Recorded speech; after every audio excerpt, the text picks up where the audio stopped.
Assalamualaikum warahmatullahi wabarakatuh. Hai sahabat semuanya, kita berjumpa lagi, semoga kalian semua sehat selalu. Kami ucapkan terima kasih kepada sahabat yang sudah like, komen dan subscribe ke channel kami. Kami doakan semoga kalian mendapatkan rizki yang barokah dan diberikan kemudahan oleh Tuhan Yang Maha Esa dalam menjalani kehidupan sehari-hari.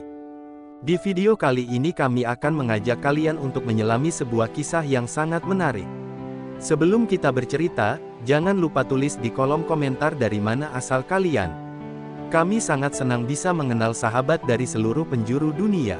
Selamat mendengarkan dan simak ceritanya sampai selesai. Udara pagi di pedalaman Sumba Timur masih berembun ketika lelaki kurus itu menyusuri pematang sawah.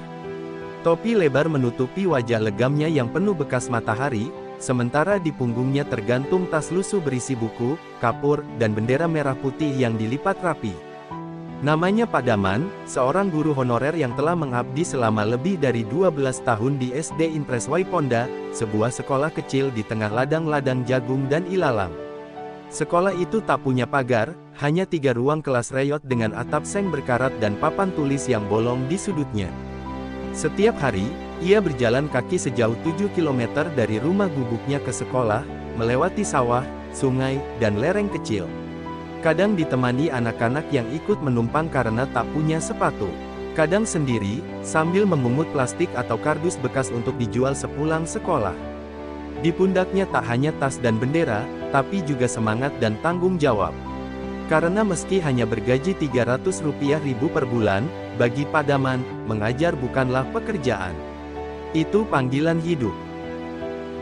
Kelas dimulai pukul 7.30, meski tidak ada bel. Para murid datang membawa papan tulis kecil dari rumah, karena buku tulis sulit dibeli. Mereka duduk di bangku reyot, berlubang di bagian tengah, beberapa bahkan duduk di lantai. Pak Daman tidak hanya mengajar matematika dan bahasa Indonesia. Ia juga menjadi kepala sekolah, petugas kebersihan, penjaga sekolah, sekaligus bapak pengganti bagi anak-anak yang orang tuanya merantau atau bekerja jauh. "Pak, kenapa di kota bisa sekolah pakai komputer?" tanya Lina, siswi kelas 5. Pak Daman tersenyum, menghela napas, lalu menunjuk langit. "Karena listrik di kota mengalir lancar. Di sini belum ada, tapi kalau kamu belajar sungguh-sungguh, kamu bisa lebih hebat dari anak kota." Dengan sepotong kapur dan papan tulis yang sudah retak, ia menjelaskan tentang dunia. Tentang benua, tentang planet, tentang tokoh nasional. Ia tempelkan peta usang di dinding bambu, dan setiap minggu, ia ajak muridnya menanam pohon dan membersihkan lingkungan sekitar sekolah. Setiap hari Senin, upacara bendera dilaksanakan. Tiang bendera mereka hanyalah batang bambu yang ditancapkan di tengah halaman sekolah yang berlumpur saat hujan. Tapi bagi Pak Daman, ini sakral. Satu-satunya tiang bendera di kampung ini, ujarnya suatu hari sambil menancapkan tiang dengan murid-muridnya. Anak-anak berdiri tegak, mengenakan seragam lusuh dan peci robek, menyanyikan Indonesia Raya dengan suara parau tapi penuh semangat. Itulah saat paling membanggakan bagi Pak Daman. Bendera itu, katanya, bukan hanya kain. Itu adalah harapan, bahwa di tempat terpencil ini, masih ada semangat untuk Indonesia. Bahwa anak-anak petani pun berhak bermimpi tinggi. Selama bertahun-tahun, Pak Daman menulis surat ke Dinas Pendidikan Kabupaten. Ia meminta bantuan perbaikan sekolah, pengangkatan PNS, bahkan sekadar papan tulis dan kursi. Tapi tak pernah ada balasan. "Pak, kalau kita tulis ke Presiden, apa dibaca?" tanya muridnya suatu hari. Pak Daman tersenyum pahit. "Mungkin tidak, tapi kita tetap menulis. Karena guru yang baik bukan yang punya jabatan, tapi yang tetap mengajar meski tak ada yang melihat." Istrinya, Bu Rini, seorang penenun kain, sering bertanya, "Sampai kapan, Meng?" Pak Daman tak pernah menjawab dengan pasti. Tapi setiap pagi, ia tetap berangkat ke sekolah. Suatu hari, datang seorang pemuda dari Jakarta. Namanya Adi, wartawan lepas yang sedang meliput kisah guru pelosok. Ia datang naik motor trail setelah mendengar cerita tentang sekolah di tengah ladang dengan bendera bambu.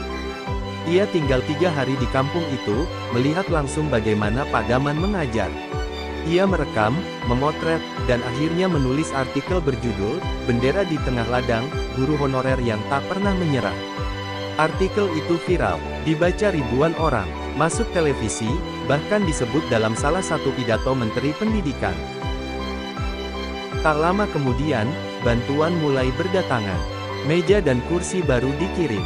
Buku-buku, seragam, bahkan seorang relawan listrik tenaga surya datang dan memasang lampu di 2 kelas.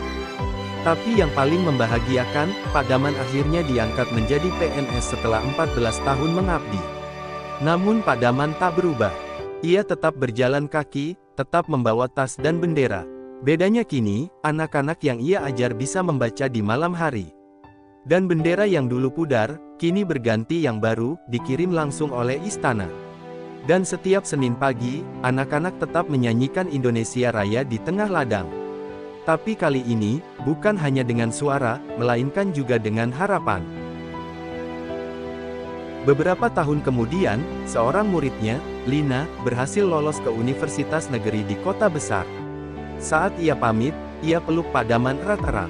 "Pak, saya akan kembali. Biar saya yang lanjutkan sekolah ini nanti." Pak Daman mengangguk. "Sekarang kamu yang bawa bendera itu. Jaga baik-baik. Di sana mungkin tinggi gedungnya, tapi jangan sampai lupa ladangnya." Di tempat yang jauh dari peta, di ujung negeri ini, ada satu tiang bendera yang berdiri tegak. Ditanam dengan tangan seorang guru honorer. Dipelihara dengan cinta, dan diceritakan oleh siapapun yang percaya, bahwa pendidikan adalah cahaya, sekecil apapun, ia bisa menembus kegelapan. Terima kasih sudah menonton, semoga kita semua diberikan kesehatan, umur panjang, dilancarkan rezekinya dan semoga dari cerita ini kita dapat mengambil hikmah, pelajaran kisah hidupnya. Jangan lupa like, komen dan subscribe agar kami selalu semangat dalam bercerita kisah hidup seseorang.